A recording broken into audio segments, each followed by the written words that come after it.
Hi friends, ജനലിൽ കൂടെ നോക്കുമ്പോൾ ഉണ്ടല്ലോ നല്ല ഭംഗിയായിട്ട് ഒരുപാട് പൂക്കൾ വിരിഞ്ഞ് നിൽക്കുകയാണ് ബൊഹീനിയ ചെടി.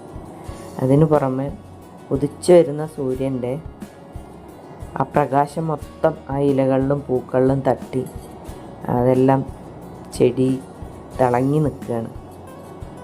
നല്ല ഭംഗിയാണ് കാഴ്ച കാണാൻ തന്നെ.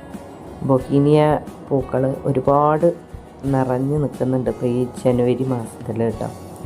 ഇത് വിരിഞ്ഞ ഒരു 3 മാസത്തോളം കൊഴിയാതെ നിൽക്കും, വാടുകയില്ല, ഒന്നും ചെയ്യില്ല. അത്രയും ഭംഗിയായിട്ടാണ് വിരിഞ്ഞ് നിൽക്കുന്നത്. ഒരു കമ്പ് പോലും ഞാൻ ഇതിൻ്റെ വെട്ടിക്കളയാറില്ല. ഒരുപാട് വളർന്നുണ്ട്. 2 ഭാഗത്തേക്കും നല്ലപോലെ പന്തലിട്ട് കൊടുത്തിട്ടുണ്ട്. അതിലേക്ക് കയറി തിങ്ങി നിൽക്കുന്നുണ്ട്. നല്ലൊരു കാഴ്ചയാണ് കണ്ണിന്.